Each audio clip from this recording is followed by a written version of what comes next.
Miss Ty. Hi, nice to meet you. Nice to meet you too. I'm Miss Case. Hi, I'm Jessica. Nice to meet you. Alright. Can I sit here? Is this good? Yes, please. Okay. Okay. Hello, Miss Parker. Thank you for joining us today. I understand you are exceptionally busy, so I appreciate you coming out tonight. I am Miss Ty, the Special Education Director here at Shawnee Middle School. And this is Dr. Case. She is our school psychologist, and I trust you already know Miss Whittick Yes. and Mr. S. Yes. Hey guys. So thank you.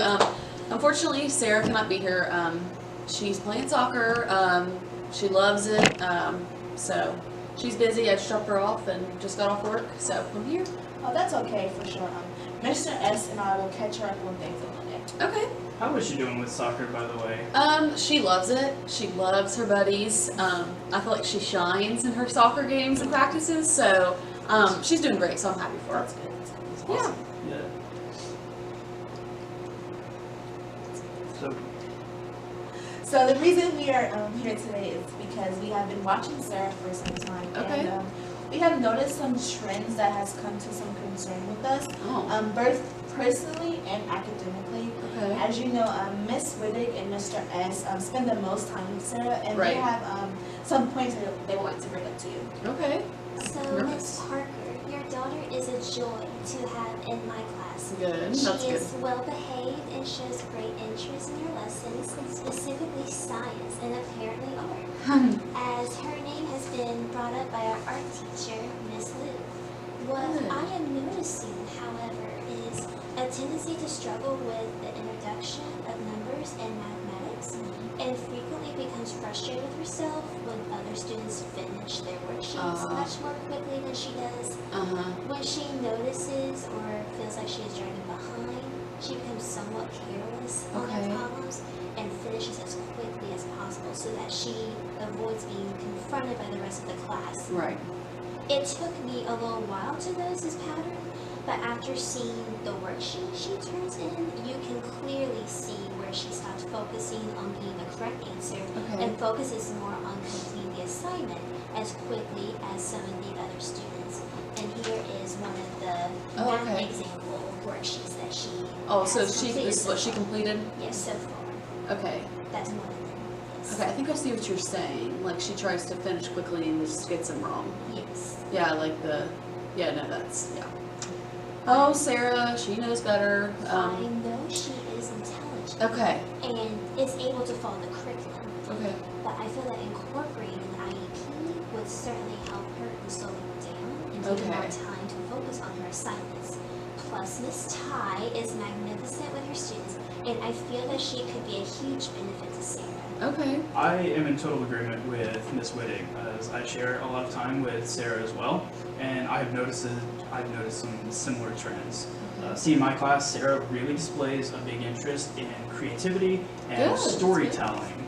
Yeah, that is Good. very, very good. Okay.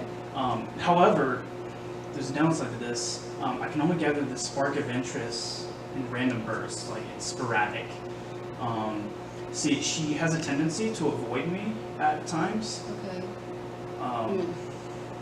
Yeah, I'm just wondering, is there a reason, like, in home life where little Sarah might be more distant towards male figures such as myself? Yeah. And because I'm also seeing it where she separates herself from the other boys in the class. She's very talkative with the other females, but once it comes to the boys, it's very spacious.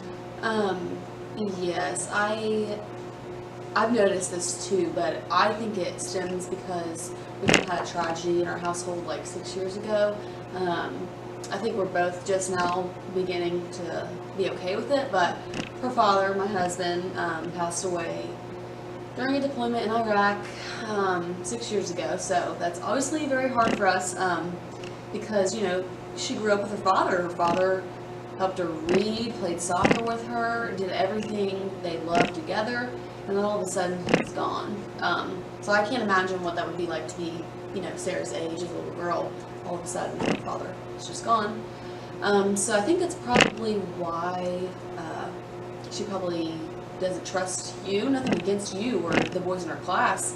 I think she has a struggle with growing attached to men. I So. terribly sorry to hear that. It's okay. I appreciate it. Okay. Wow. So moving back to classroom observations, see something that what we do is around the end of every week, typically on Fridays, something that we do is we perform a reading evaluation. We use what's called the Hasbrook oral reading evaluation, as you can see right there. And what it does, it helps determine where our students stand in reference to Ohio standards, where they're expected to be able to read based on their grade level. Okay. And so Sarah, what I'm noticing is when she's doing independent reading in classes, she appears to become very frustrated with herself. And what she lacks is, like I said, it's a little bit of a speed and also her fluidity. Okay. So based off of these performance and observations and assessments, we have concluded that Sarah is suffering from phonological dyslexia. Oh. So phonological dyslexia is the difficulty for a person to break down or decode words or parts of language.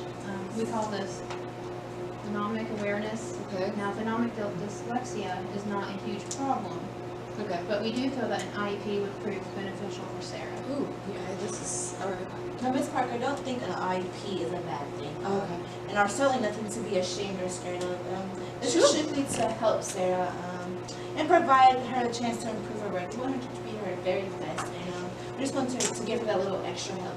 Okay. Exactly. Dyslexia is one, if not the most, common learning disability found in students. It is approximately that anywhere from 15 to 20% of students suffer from some sort of language or learning disability. Those are forms of dyslexia. Okay. I would encourage you not to worry too much. Studies of dyslexia have come such a long way, and I think we can find some possible accommodations which will greatly benefit Sarah's performance, given enough time and experimentation. Okay. And just as Dr. Case mentioned, should you decide on a plan for Sarah, it does not mean that the process is set in stone. You can always change it. If we do not see any improvements or what we are doing is not giving us the results we desire, we can always reconstruct IEP, put something in that will actually help. Just brainstorm a lot of different things that will help Sarah. And if what we do does work and you believe that Sarah no longer requires additional support for her, you can always X out the IEP whenever you guys want. Oh, okay. So say like Sarah brings up her reading scores and no longer needs an IEP, would the IEP be removed from her record? It's like, would she begin the next year the same as of her other friends, or like is she going to be behind and not be with her classmates? So, how do we? I can answer that if you like. Okay. So if you wish to remove Sarah's IEP at the end of the academic year, and hopefully by the end of this year, that will be a viable option. Okay. You can That's do good. so. However, the IEP that we instill this year, it will remain on her record for that academic year. Okay. The IEP is there for cushioning, just in case when she does move up grade levels and other teachers are seeing her struggle, they have that IEP say, oh, we need to give her extra time in some of these subjects. Okay. It's always that little cushion for her. So the other kids like won't know. Yeah. Okay. So while this kind of situation is ideal, we are optimistic. We should focus on what we can do now in order to get her there. Mr. S. and Ms. Wittig and Ms. Pye and I have some ideas we would like to propose to you, Okay. and hopefully we can find a plan that can help bring Sarah where she needs to be. This sounds good. Okay.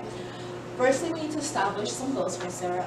We have already discussed the possibility of removing Sarah's IEP. That is our biggest goal that we want to get to eventually. Okay. Given that she displays a certain amount of improvement in her work, but we need to create a roadmap of some sort, so direction for her and everything like that. So we need to just go by the snake, or just go by the end of the year and stuff like that. Establish some goals and be smart about our plans. So we need to make sure we communicate with her and you, so we know that we're doing the best thing for Sarah. Okay. Yeah, and I think we have a general idea of where we want to see Sarah within the next couple of months. Ms. Parker, have you ever heard of SMART goals? I don't believe so, unless it has to do with my work, nursing or anything, I don't know. I have no idea. Fair enough. So, SMART goal is SMART is actually an acronym for identifying milestones that we set for ourselves. It's a way to achieve ultimate goals. Okay. And so SMART, like I said, it's an acronym, and what it stands for is specific, measurable, attainable, relevant, and timely. Okay. And so we want to focus on those things as Okay. we're preparing these short-term and long-term goals. Okay. We hope to establish some short-term as well as long-term goals with Sarah. For instance, in the short term, we would like to see Sarah complete an elementary level spelling inventory to ensure she has a basic grasp on letter organization or familiarity, excuse me. And in the long run, we are hoping to bring up Sarah's reading capability by 2 grade levels. Oh, okay. So focusing on the short-term goal, we want Sarah to be well familiar with common words and be able to recognize letters on the fly. Okay. So in order to do this, we have to put together some practices which she will have the opportunity to complete during regular school time, Okay. as well as be able to work on at home with your assistants. Okay, I think I can do that, I think. So for this practice, what we plan on doing is I want you to focus on words with high numbers of the letters P, Q, B, and D. Those Okay. letters specifically because they are oftentimes common letters which cause trouble for those who suffer from dyslexia. And so something you can do, we have an activity that we have in mind. What you can do is you can actually take letters and then write them on flashcards, specifically these letters, like write them more often than others. But then what I want you to do is something you can do at home is you can actually present these flashcards to her, just like rapidly. And even 5 minutes a night can hopefully, it'll drastically affect her familiarity with these letters and such. So you just present the letters to her, and what she could do is identify the letter and then as well as the sound it makes. And so hopefully that'll help her with familiarity. That seems like something I can definitely do. Like after work or something, I can definitely do that. So the activity Mr. S was describing with the flashcards helps Sarah by using repetition and rapid recognition Okay. of certain letters. The more familiar she becomes with these particular letters, Right. the less often she will misinterpret them. Okay. So I'll be sure to do that then.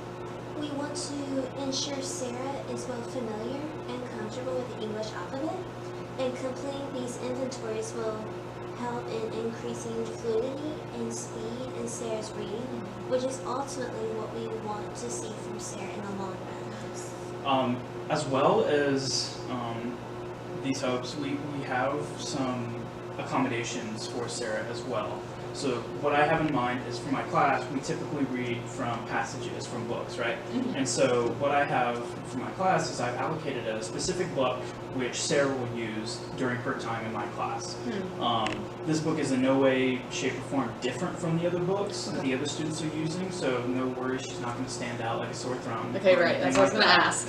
So, Okay. but what's different about this book for Sarah is that what I'm going to do is I'm going to allow her to highlight specific points in the book, just like key points, specific information, words that she has difficulty reading. And the point of that is to just kind of allow her to more easily focus on specific parts of the passages so that she's not losing track and getting frustrated and then ultimately falling behind the other students. So she'd be able to ask for help then. Yeah, of course. Okay. And as well, we also, like our Chromebooks that we have here at the middle school, we have our laptops here, Okay. and she can have a similar function for when we do online activities. She'll be able to highlight specific points on the computers as well.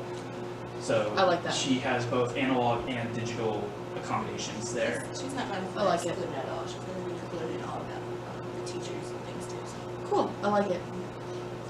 In addition to these small changes, Sarah will also have the opportunity to ask to be removed from class and temporarily relocated, should she feel that the classroom is too distracting or she is finding difficulty focusing. Yeah. Okay. As far as weekly reading evaluations go, something that I'm hoping to incorporate here, because of Sarah's discomfort towards me specifically and other male figures, what I'm having her do is I'm not going to require her to complete the reading evaluations, at least not with me. What we're going to do instead is I'm going to allocate Miss Ty here, our intervention specialist, and Sarah is going to have the opportunity to go with her, probably on Mondays or something like that, to just go in, and then Miss Ty will administer the evaluation and then report the numbers back to me. I think that'd be best for now. Yeah. So we don't want to pile on a bunch of work and have Sarah feel like it's unfair to have all this work, but it's necessary to give her time, especially allocated to her reading and writing skills. So we're going to propose a bi-weekly session with Sarah, which should be put aside every Monday and Wednesday on regular class days. And we'll practice on her reading speed and fluidity. While the main focus on these sessions will be reading, I will also help her in other subjects such as science, math, social studies, and like just things that I'm not just here for her reading and writing, I'm also here for all subjects if she needs extra time, if she needs better understanding of things and things like that. Just to give her, just make her feel comfortable and make her feel she can succeed in all her subjects. I like that. I don't necessarily know that I like that she's going to be just abstractly pulled out of class. Like, I feel like that's going to draw a lot of attention to her. Isn't there a concern that she might, like, fall behind if she's being pulled out of class, or how's that going to work? Miss Parker, you don't need to worry about that. Okay. Mr. S and I are taking special consideration of Sarah, and we will make sure she is given all the proper materials. Even on the days of these sessions, Sarah will only be missing a portion at the beginning of Mr. S's classes, and even this will only be twice per week, Mondays and Wednesdays. We will simply catch Sarah between classes, and she will rejoin the other students shortly after Mr. S begins his class. She won't be missing. So you guys won't come in and be like, Sarah? No. It's like between when she's going from Mr. S's class or going to Miss Wyndham's class. I'll pull her aside like, hey, come see me. I like that better. About 30 minutes a day, and then she'll go straight back to Mr. S's class. Alright, that makes me feel a little bit more comfortable. Okay. So hopefully between at-home practices with you and study times with Miss Ty, we will see some improvement in Sarah's performance.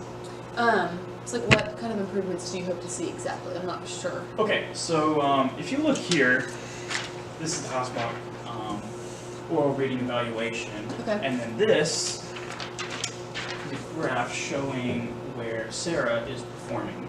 So if you look right here,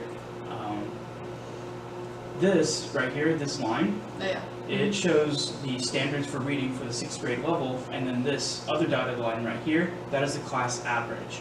Now here is where Sarah has been performing, and then this is up last week. Okay. So as of now, she is reading to that equivalent to someone who is on a 4th grade reading level based on her speed and fluidity of the reading. And what we've focused on here is words per minute correctly. That's what this acronym WPNC stands for. Okay. And so what we want to do is we want to raise that to the 6th grade standard, which is about 140 words per minute correctly. If we can do that, I think we would all consider that a win. Okay. I'm definitely on board with the at-home practices. I can certainly do that. I like the sessions with you. I feel like that'd be more beneficial for her. She'll feel a little more comfortable. So I really like that. My only fear though, like, what if we don't see the results? Like, what do we do from there? This is all experimental, and the IEP is not completely rigid, so it's subject to change whenever we see fit. We do have some room for extra changes and adaptation, like I said before. If Sarah's showing improvements, then that's great. However, should we run into trouble, we do have the option of adding a 3rd-week session on Friday, so she will meet with me Monday, Wednesday, and Fridays for 30 minutes.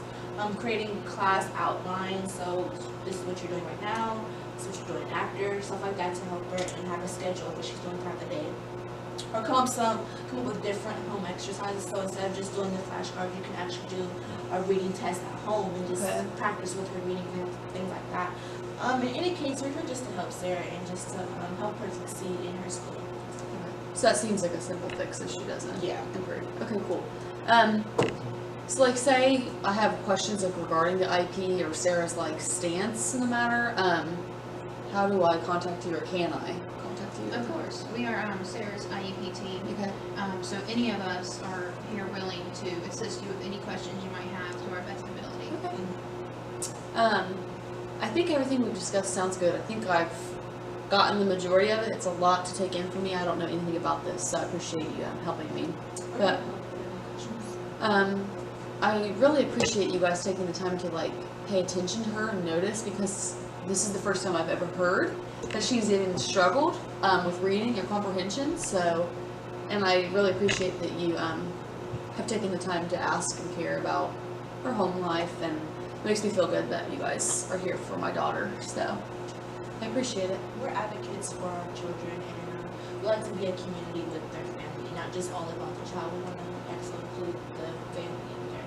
So it's always good to include the parents and stuff like that, just to get a better understanding of the child and things like that. So I appreciate it. So one last thing before we head out. Okay. I would like to pass around this documentation of attendance. It's just, here's a pen. Okay. It just simply keeps track of who was here and all the topics we discussed during the meeting.